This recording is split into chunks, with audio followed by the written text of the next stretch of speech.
At the onset of Nigeria's insurgency problem in Borno State, communities reported sighting helicopters dropping the Islamist fighters, arms and other logistics supporting the insurgents. At that time, some commentators wrongly accused the Nigerian military of conducting those helicopter flights.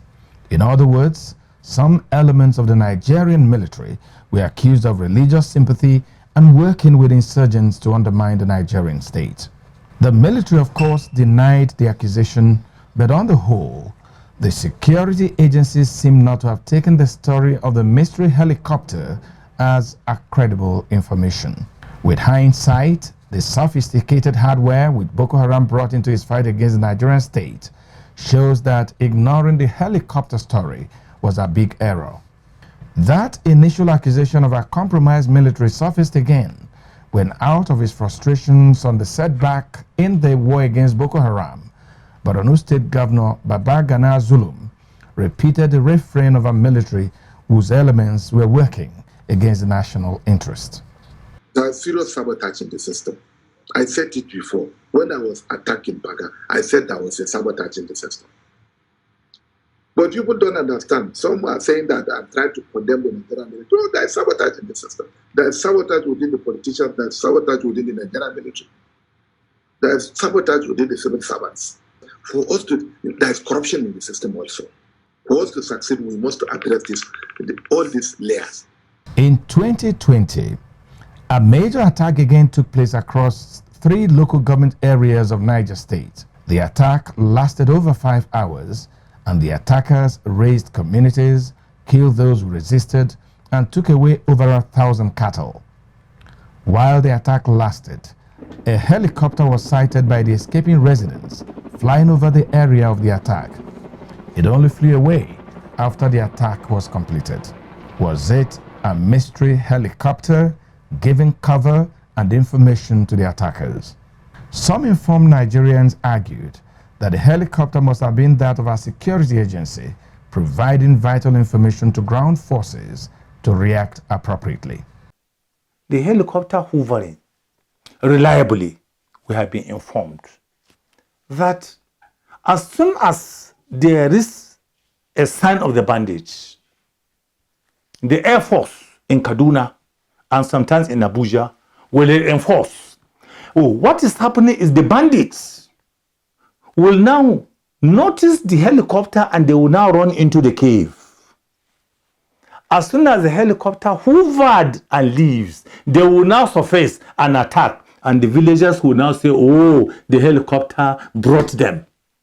Again, as in the case of Borno State, Boko Haram, which released the video of his arrival and encampment in Niger State, and bandits who have taken over forests and remote locations in the state, now operate with sophisticated lethal weapons. How have they accessed those weapons? Was it the helicopter that provided the weapons? As if to resolve the mystery of these helicopters, the federal government 3 weeks ago announced a no-fly order over Zamfara State. Zamfara State has become the epicenter of banditry, to the extent that the supreme commander of the bandits was ushered into Government House Gusau to negotiate a truce because they had such sophisticated arms and ammunition that Nigeria's security agents turned tail in any encounter to stop their kidnapping and sacking of communities. His Excellency the President has approved, based on our recommendation, the imposition and enforcement of a ban on all mining activities in Zamfara State with immediate effect until further notice. He has directed the Honorable Minister of Defense and the National Security Advisor to deploy massive military and intelligence assets to restore normalcy to that part of the country. He has also approved that Zamfara State be declared a no-fly zone with immediate effect.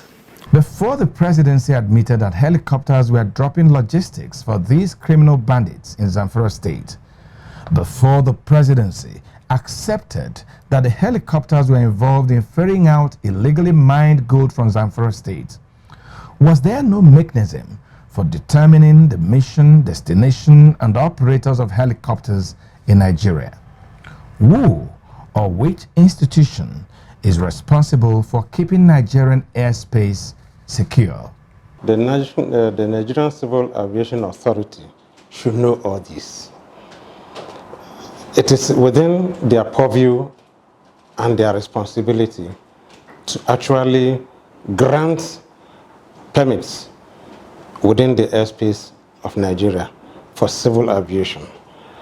Along with them is the Nigerian Air Force that actually should also have an umbrella defense across the country in order to monitor all this. So I am saying that it should be in conjunction. The Nigerian Civil Aviation Authority has the oversight and the responsibility for the entire airspace of the country, while the Nigerian Air Force has some sort of complementary role. And in fact, when it comes to defense and security, it's within their purview to also check that. For incurable optimists, this must be comforting to hear that the federal government has put together a high-caliber committee to reinvent the Nigerian Defense Headquarters. Doing this is an admission that something is not right. But as suggested by the Comptroller General of the Nigerian Immigration Service, there must be layers of responsibility with a body that can centrally control and manage Nigeria's security issues.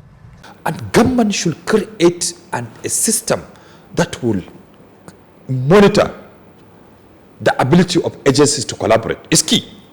If immigration sees something at the border and if it calls an agency, let government know that that agency has been called and has been able to respond. In the US, it is called tasking and coordination. So you have somebody who can task and coordinate this. If immigration is asked, there is somebody, an aircraft landed this evening, and it is carrying a suspected terrorist by information available, and immigration sleeps, didn't check the terrorists enter this country, somebody should pay the price. Helicopters and private jets are supposed to get clearance from the Department of State Service. The Nigerian Civil Aviation Authority is supposed to clear commercial flights.